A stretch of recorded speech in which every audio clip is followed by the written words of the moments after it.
Aujourd'hui, dans Actu Ciné, nous mettons en lumière un métier de l'homme dans le cinéma, le maquillage.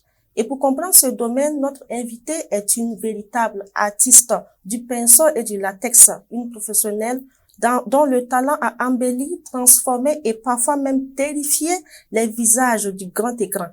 Nous avons l'immense plaisir d'accueillir sur notre plateau ce soir Madame Ini Rufine Kambou, chef maquilleuse.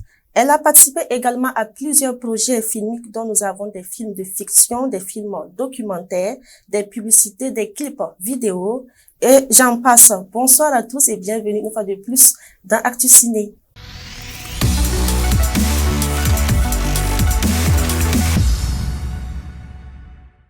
Bonsoir Madame Ini. Bonsoir. J'espère qu'on peut se tutoyer. Sans problème. D'accord. Alors dites-moi, qu'est-ce que le maquillage cinématographique de façon générale? Alors, le maquillage cinématographique, c'est tout d'abord un art qui consiste déjà à embellir et à transformer, voilà, les personnages qu'on nous soumet avant de passer au petit écran.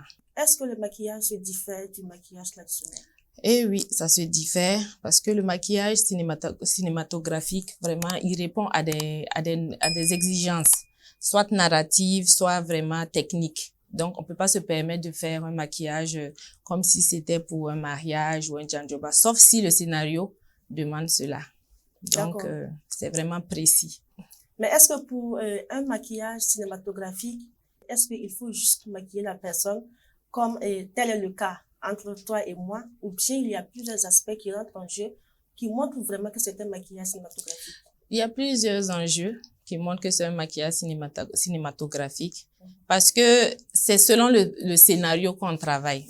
Voilà. Si le scénario demande à ce qu'on embellisse la personne, on va plutôt rehausser sa beauté, la mettre plus en valeur. Mais si ça demande un vieillissement, là, on est obligé de jouer sur l'âge, voilà. Selon le scénario du réalisateur, c'est en fonction de cela que la maquilleuse travaille.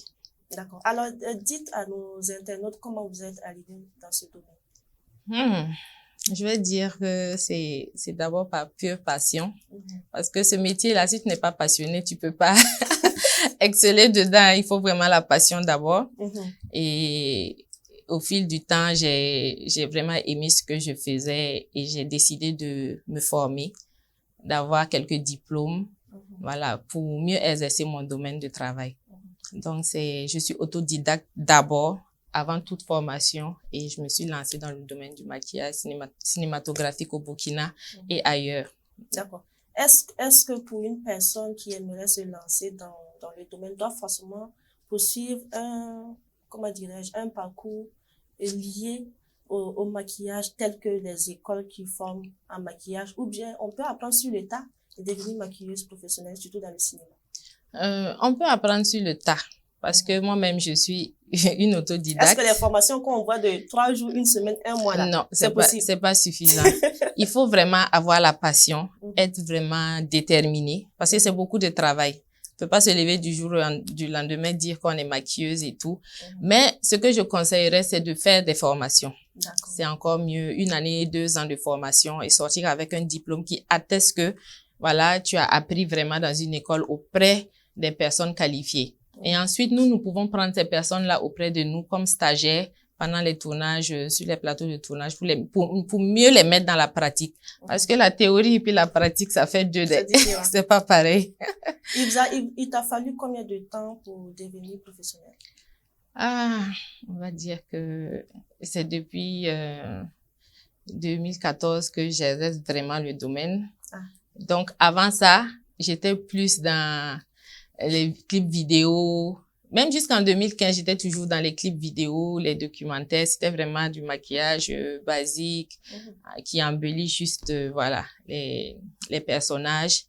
Et je me suis lancée, je suis l'une des premières qui s'est lancée dans le maquillage beauté, dans le domaine artistique. Le make-up, c'est ça? Oui, le make-up, comme on dit aujourd'hui. Tout le monde dit le make-up, c'est juste maquillage en anglais. Mais tout le monde dit, non, il n'y a rien d'exceptionnel. Je veux un make-up, puis je dis, bon. Non, mais quand nous, on entend make-up, on se dit que c'est tout ce qui rentre dans le maquillage. Oui. Les faux cils. Les faux cils, exactement. C'est tout ce qui rentre dedans. Les loups fonds de teint. C'est ça, les loups fonds de teint. Donc, le maquillage qu'on fait de façon standard à la maison, ça, c'est pas le make-up. Bon, c'est pas un make-up professionnel, mais c'est un make-up. Mais c'est un make-up. C'est ça. Alors, dis-moi, dans ton domaine, quels sont les outils ou matériaux incontournables pour maquiller une personne? Bon, franchement, dans notre domaine-là, c'est tout un arsenal, hein. C'est tout un arsenal. Et puis, chaque scénario, chaque test, voilà, exige un matériel spécifique. Voilà. Si c'est un scénario qui porte plus sur les effets spéciaux, on va avoir besoin de faux sang, de latex, de postiche, voilà.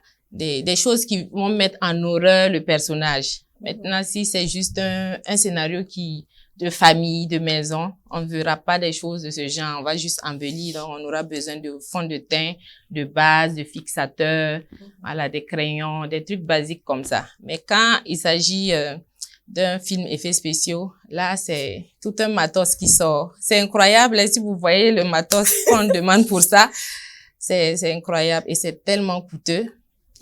Le maquillage cinéma, c'est... Qui achète le matériel? Ah.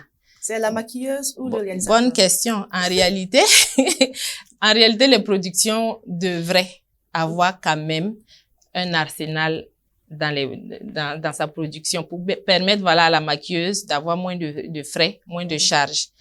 Mais c'est difficile. Et vu aussi que les produits cosmétiques, parce que c'est classé dans les produits cosmétiques, hein, ça se périme. Donc, on ne peut pas forcément garder tout. Il faut renouveler chaque année. Ah, d'accord. Voilà, il faut renouveler chaque année. Dès que tu ouvres une boîte, une année après, c'est périmé. On peut plus utiliser sur les acteurs. Mais sinon, c'est nous-mêmes, on prend en charge nos produits. À la base. On suppose que c'est inclus dans le paiement. On peut nous embaucher sur un contrat avec notre propre matériel. Mais sinon, avant chaque tournage, tu peux faire un devis où tu demandes tous tes produits, tu fais un prix et puis tu déposes ça à la production. S'ils valident, voilà, ils te donnent un montant précis et puis tu fais tes achats avant le tournage. Mais c'est pour dire, il faut forcément avoir le scénario avant de faire le devis du matériel pour le maquillage. On doit toujours avoir le scénario avant. On va dépouiller le scénario, faire le constat qu'il y a du matériel dont on aura besoin et ensuite faire un retour à la production pour dire que voilà, votre film demande tel produit. Et quand on n'en a pas, on est obligé de commander à l'extérieur. Ah bon? Oui, pour que ça vienne pour travailler. Parce qu'il y a plein de choses qu'il n'y a pas ici, malheureusement. Est-ce que ça ne vient pas dans un délai précis avant le tournage? On va commencer, comme on fait la magie là. On va sauter quelques scénarios, on va commencer à la fin. Ah d'accord, c'est comme ça? Oui, on peut faire tout ça. Quand il y a pas... On saute le Ah oui, tout ça c'est faisable. Hein. On peut commencer... Les dernières à la 10e page et puis après revenir à la seconde. Donc, il n'y a pas de problème. D'accord. Alors, dis-moi, quel rôle joue précisément le maquillage dans la création d'un personnage? Pour faire simple, pourquoi on doit maquiller un personnage? On doit maquiller un personnage parce que il faut qu'il soit crédible aux yeux des spectateurs. On doit donner des émotions aux spectateurs. Et puis on aide aussi l'acteur à mieux jouer. Souvent, il n'est pas dans son assiette ou bien il n'est pas dans son assiette, les larmes ne viennent pas. Nous, on a ce qu'il faut. Nous, on a ce qu'il faut pour qu'elle pleure. Donc, il faut tout cet arsenal-là pour rendre l'acteur crédible aux yeux des spectateurs. C'est ça qu'on appelle effets spéciaux, là? Non, pas forcément. Je parle même de l'ensemble même du maquillage qu'on fait aux acteurs. Il faut qu'il soit crédible. Il faut, s'il était petit, par exemple, et il a eu une cicatrice dans le film, s'il grandit, il faut que la cicatrice là soit là quelque part. Ah, d'accord. Donc, il faut que, en fait, comment je vais dire ça? C'est quelque chose de continuel. On doit suivre ça de près, permettre aux spectateurs de se rendre compte que rien n'est négligé et que tout est crédible jusqu'à la fin du film. Pour que cette crédibilité là soit perçue tout au long du film?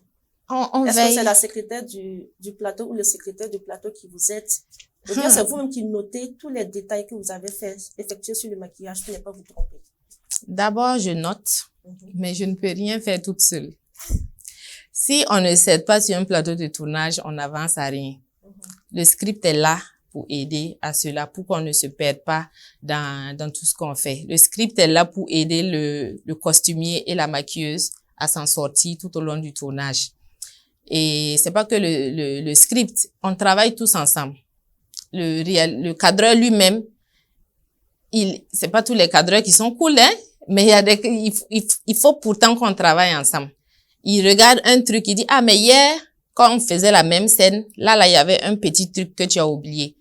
Et étant ton collègue, pour que le truc se passe bien, il t'interpelle et puis tu corriges. Donc, c'est un ensemble de collaborations qu'on fait durant le tournage pour que vraiment il y ait un beau rendu à la fin.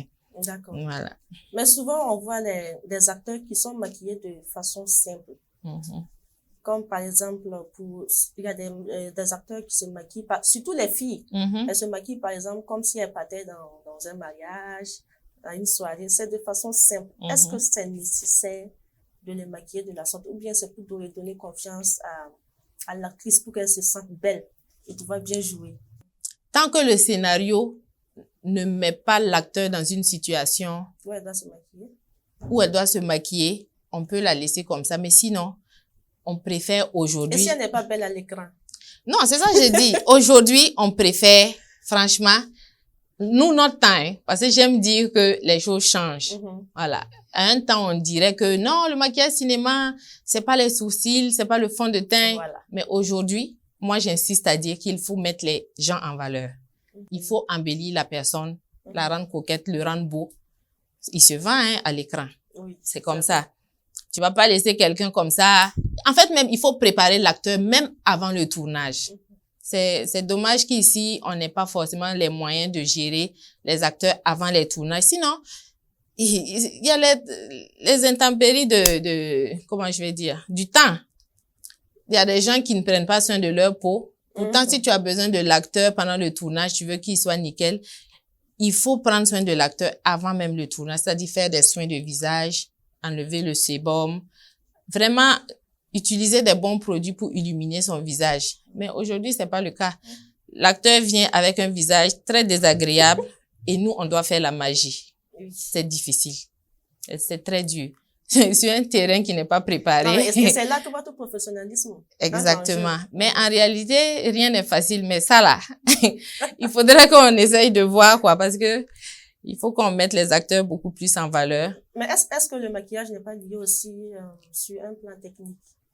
Est-ce que la technique ne réclame pas le maquillage? Exactement. C'est pourquoi je disais tantôt que c'est vraiment un maquillage qui exige vraiment une délicatesse précise, quoi. C'est selon la narration du texte et de la technicité du montage et tout que tu fais tes trucs. Tu peux pas venir maquiller quelqu'un comme ça. Tu lis le scénario, ensuite tu fais le maquillage qui convient.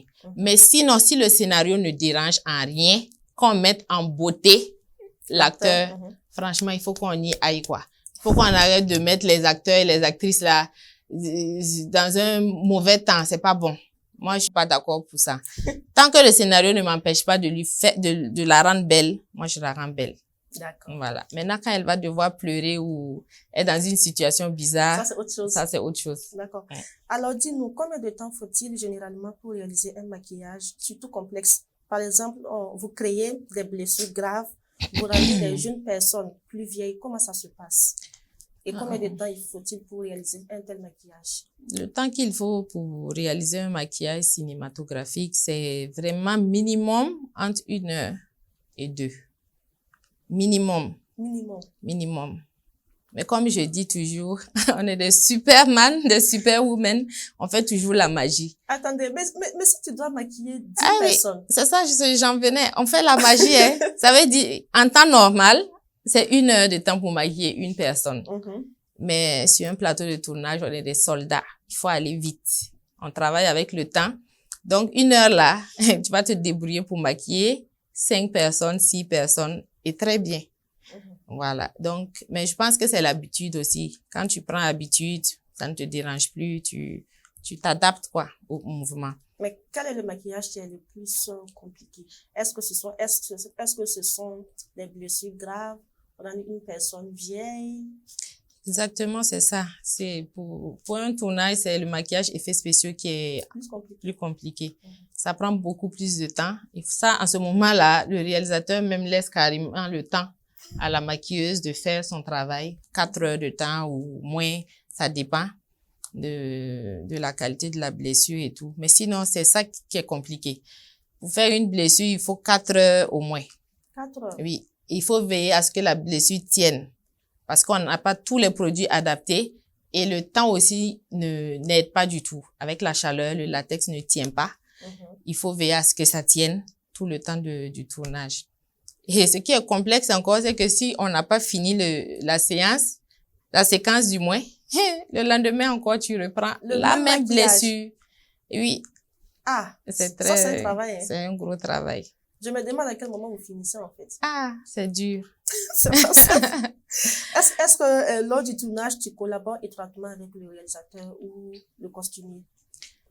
Beaucoup plus avec le costumier, avec l'assistant du réalisateur. Mais bon, on a deux adorables réalisateurs qui sont très accessibles, qui sont compréhensifs, gentils, qui, même quand le temps monte, ils savent gérer. En tout cas, franchement, j'ai collaboré avec des réalisateurs de wow. Donc, je vais directement, souvent même vers eux pour leur expliquer des trucs, pour prendre des renseignements ou bien un conseil par rapport à ce qu'ils demandent. Est-ce que je peux me permettre de faire ceci? Ils n'ont pas de problème à être accessibles.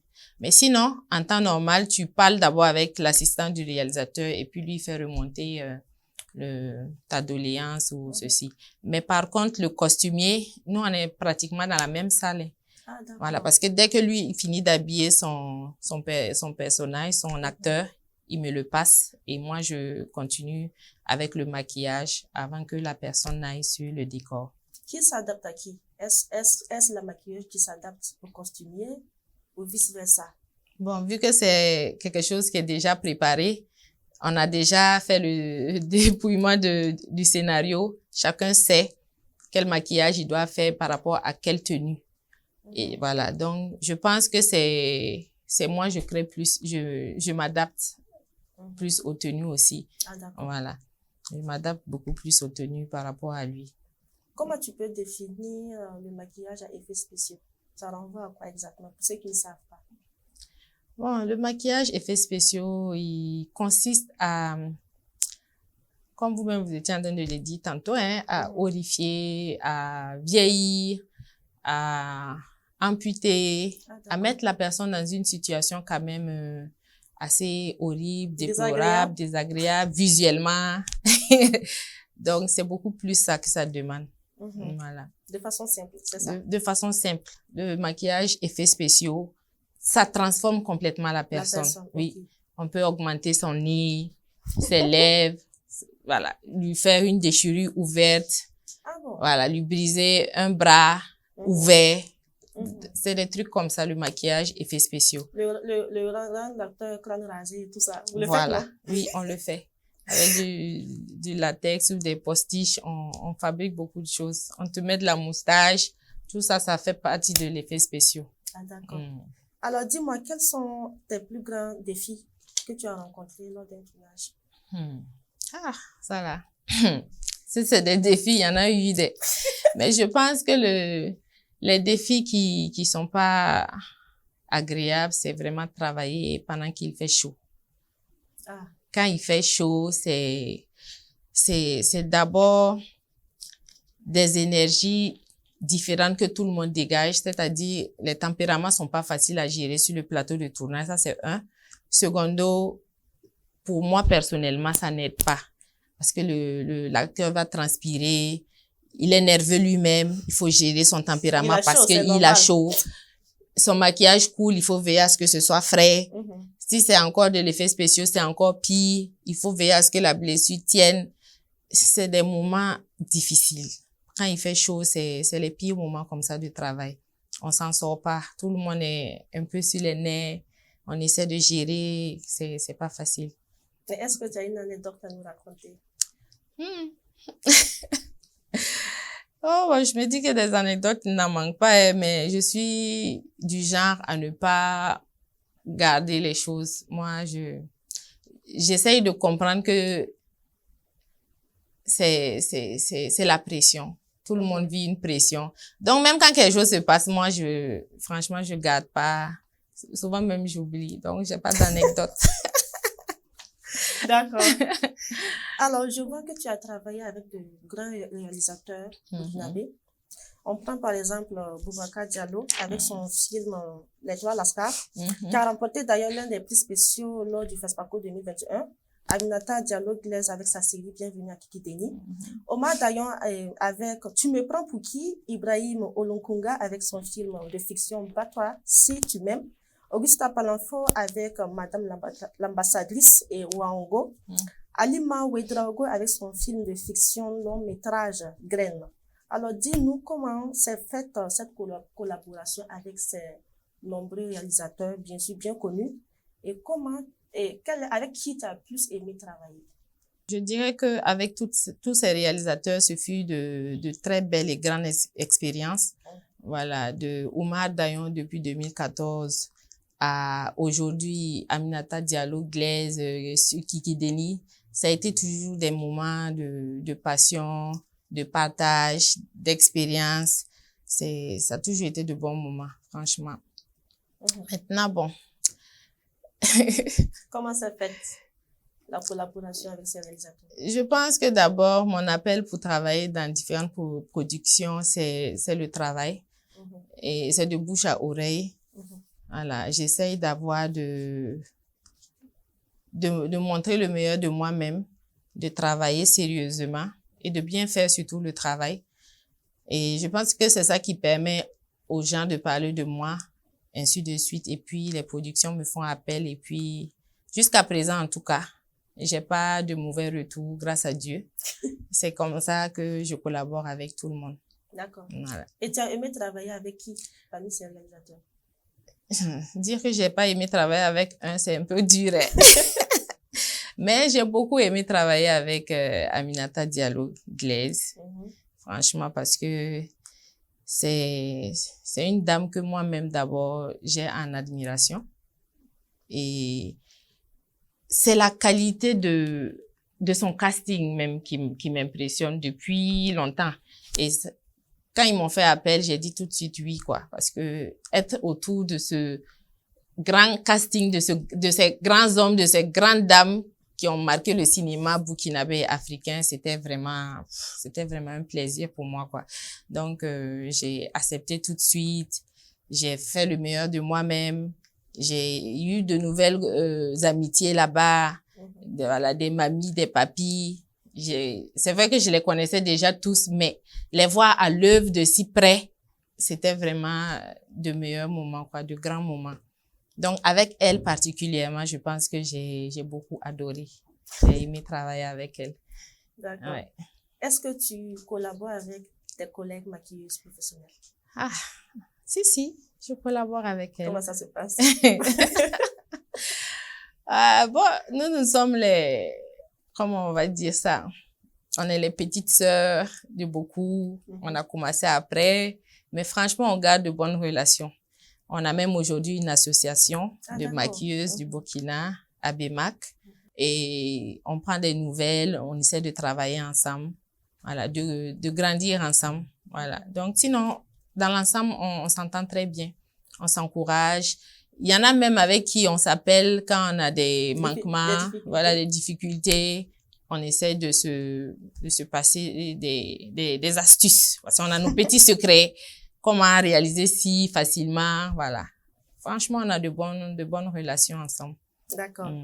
Je vois que tu as participé également à des films documentaires, des publicités magazines, des clips vidéo et autres. Qu'est-ce qui fait la différence concernant le maquillage quand tu es sur différents projets pareils? Déjà, la différence entre le maquillage vidéo pour les clips et puis pour les documentaires, c'est vraiment au niveau de l'intensité du maquillage. Le documentaire, on est vraiment soft, léger. On ne fait pas grand-chose. C'est comme pour la télé, le journal et tout. C'est vraiment un maquillage soft. On essaie d'embellir le grain de peau de la personne, qu'elle ait une belle texture de peau. Et puis, le plus simplement possible. C'est-à-dire, on suit juste les traits de la personne et puis on l'embellit davantage. On ne fait pas beaucoup d'exagération. Mais par contre, pour les clips vidéo, c'est un peu l'extravagance. C'est où on fait la totale, quoi, comme on dit terre à terre ici. On fait un make-up. vraiment de ouf. Complet. Complet. Les fards à joues, les highlighters. On fait sortir tout l'arsenal du maquillage beauté. Voilà. Les rouges à lèvres, les fards à paupières. On met vraiment la personne dans l'extravagance. Mais il faut pas oublier aussi que il y a des gens qui n'ont pas besoin d'être trop maquillés. Ils ne veulent pas. Non. Quand tu les maquilles beaucoup, ça donne un autre personnage. Ils deviennent vilains. Ah bon? Oui. Et ça, je sais pas comment je vais dire ça. Ça s'apprend pas à l'école. Je pense qu'il faut avoir ça dans... C'est à la maquilleuse ou le maquilleur de savoir. Exactement. Je vais dire peut-être c'est un don que Dieu nous donne au fur et à mesure qu'on travaille. Mais il y a des gens, dès que tu vois leur visage, tu sais que tu n'as même pas droit à lui mettre beaucoup de choses. Dès que tu lui mets beaucoup de choses, soit t'es vieillie, soit tu n'es plus belle.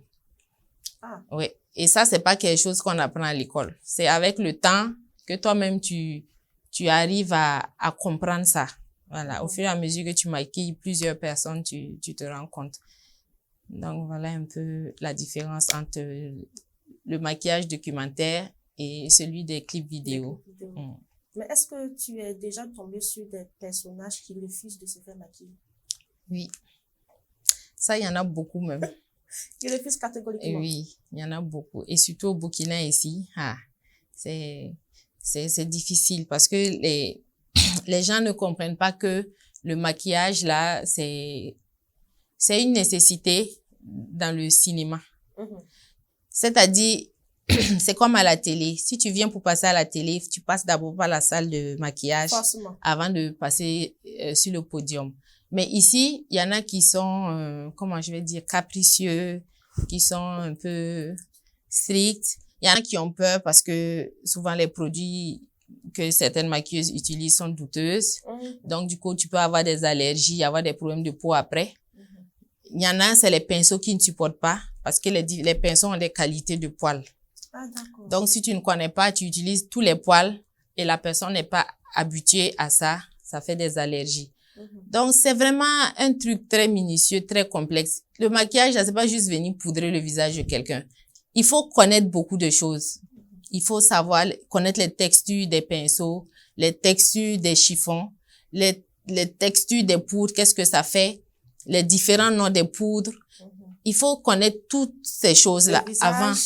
Et le visage que tu as en face de toi, la forme de son visage. Ah, même la forme. Tout ça, ça a des noms. Donc, tout ça, ça a des noms. Les yeux, le nez, voilà. Quand tu regardes la forme du visage, c'est en fonction de sa forme du visage. Si elle est ronde, un peu carrée, un peu triangle, c'est comme ça que tu sais comment tu dois maquiller son visage. Donc, c'est vraiment, c'est délicat. C'est délicat. D'accord. Nous courons vers la fin de notre émission. Alors, tu es fondatrice de la société Triumph House. J'espère que je prononce bien. Oui, c'est ça. Qu'est-ce que c'est? Alors, Triumph House, c'est une maison. C'est une structure dédiée à la transformation artistique, dédiée aussi à la formation des différentes personnes qui aimeraient apprendre à se maquiller elles-mêmes ou en faire un métier. Alors, Triumph House aussi offre ses services. Ses prestations. Voilà, offre ses prestations à différentes productions de la place. Voilà. Et Triumph House encore est conseillère en art vestimentaire. Voilà. À Triumph House aussi, on s'occupe des mariés. Voilà, tout ce qui est événementiel. On fait le maquillage des filles d'honneur, des mariés.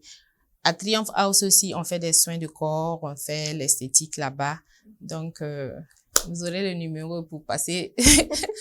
Vous ne serez pas déçus. D'accord, il n'y a pas de souci. Okay. J'espère qu'on aura ce numéro à la fin de l'émission. Ça marche. Qui peut se former à Triumph House? Alors, à Triumph House, tout le monde peut se former. Parce que j'ai toutes sortes de demandes. Il y a des dames qui vont au service, elles veulent apprendre à se maquiller elles-mêmes pour être présentables au travail. Donc, j'essaie de faire un groupe de 10 quand j'ai ce genre de personnes s'il y a beaucoup de demandes, je prends ce groupe de personnes-là et je les forme juste pour elles-mêmes, pour qu'elles apprennent à se maquiller. Maintenant, il y a d'autres, elles veulent en faire un métier, surtout des jeunes dames qui se débrouillent, elles font le commerce, elles veulent ajouter ça à leur... Et là, ça devient comme une école de formation. Oui, ça devient comme une école. Vraiment une petite école. On espère qu'elle va grandir. Non, mais on ne craint pas parce que ceux qui forment est déjà professionnel. Voilà, tout à fait. Donc, on croise elles les sont doigts dans pour de ça. bonnes mains. Ouais. Alors, une dernière question avant de passer à notre rubrique coup de cœur. Quel conseil tu peux donner à un jeune qui souhaite se lancer dans le maquillage cinématographique? Alors, j'aime dire que si t'as pas la passion, tu peux pas faire ce métier. Il faut pas courir venir dans le maquillage parce qu'on a échoué ici ou parce que on n'a plus rien à faire ou parce que on aime être joli tout simplement. Non. Il faut avoir déjà la passion du métier, aimer le métier et surtout être patient. Aussi être curieux. Parce que si t'es pas curieux dans ce domaine de travail, tu deviens rapidement quelqu'un qu'on oublie. Parce qu'il faut te mettre à la page chaque jour. Ah, d'accord. Oui. Apprendre de nouvelles choses. Apprendre de nouvelles choses au quotidien. Chaque année, ça change partout. Ça change aux États-Unis, ça change à Ouaga. Il y a un nouveau truc qui s'ajoute et toi, tu dois être au parfum de tout ça. Donc, si t'es pas curieux et tu ne pourras pas te mettre au parfum des choses. Alors, il faut être humble. Surtout. Il faut être beaucoup humble. Surtout, quand c'est pour être maquilleuse cinématographique, il faut être humble. C'est très, très important. Et jamais cesser de pratiquer. Parce que c'est comme, bon, je dirais pas du vélo, parce que le vélo, même si tu fais, un jour, tu vas te rappeler. Mais ça là, si tu arrêtes de pratiquer, tu perds la main. Ah, d'accord, c'est comme ça. Et oui, tu vas perdre la main. Tu t'atrophies, quoi. Tu deviens, il faut tout le temps pratiquer pour garder la main. C'est un métier sans pause, alors. C'est un métier sans pause. Même si c'est sur soi-même, il faut se maquiller. Et puis, ça nourrit son homme. Aujourd'hui, on en est fiers. On espère que ça va être mieux. Voilà, c'est pas encore assez, mais ça va. On rend grâce à Dieu. Donc, aujourd'hui, le maquillage, c'est pas un métier banal où il faut pas encourager les enfants à rentrer. C'est un métier d'engouement. C'est un métier qui te donne la joie de vivre, qui te permet d'apprendre plus. Et les gens prennent le métier là comme quelque chose de banal. Il y a tellement de mots techniques. On pense que c'est facile. On pense que c'est facile. Non, il y a beaucoup plus que ça. Maquiller. Il y a beaucoup plus que ça. Donc, j'encourage, mais même celles qui sont dans le domaine à exceller davantage, à se former surtout, à apprendre au quotidien et à celles qui veulent embrasser ce métier-là, à ne pas hésiter. Elles n'ont qu'à être déterminées, curieuses et puis continuer de pratiquer parce que l'habitude est une seconde nature. Chaque fois qu'elles vont faire ça, elles vont avoir la main et puis je pense qu'elles vont gagner le cœur de toutes ces dames qui aiment le make-up. D'accord. Avant de conclure, nous allons passer à la rubrique coup de cœur. D'accord.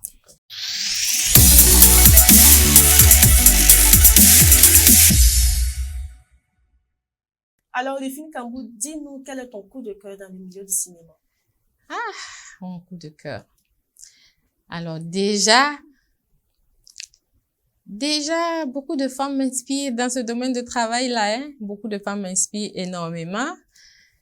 Mais je dirais que mon coup de cœur, ça a été d'avoir travaillé avec Aboubacar Diallo sur le film Les Trois Lascars. Voilà un film sur lequel je m'attendais pas à ce qu'on m'appelle. Et ça a été une très belle collaboration, de très belles rencontres. Voilà, vous avez suivi le film. C'était pas des acteurs, c'était pas des moindres. Ah oui. C'était des grosses têtes qui étaient là. C'était des personnes humbles, comme je disais tantôt. Il faut être humble. On a trouvé des personnes humbles et gentilles sur ce plateau. On a été bien rémunérés. Ça comptait. À la fin de l'émission, c'est important. Tu vas donner le prix. Parce que, où il y a l'argent là-bas, j'aime qu'on parle d'argent. Donc, vraiment, mon coup de cœur, c'était Les Trois Lascars avec Aboubacar Diallo. C'était un moment fantastique. Voilà. Et j'espère que on va avoir l'occasion de travailler encore ensemble. Ouais. Et surtout bien rémunéré. Et surtout encore mieux rémunéré, j'insiste. Alors, dis-nous, qu'est-ce que tu aimerais quand on change de façon positive dans le milieu du cinéma, surtout dans ton domaine de maquillage? Ça, c'est beaucoup de choses, hein. en même temps qu'ils se bousculent comme ça, laquelle va sortir la première. Mais je dirais que qu'on mette beaucoup plus de respect sur le nom du maquilleur et de la maquilleuse.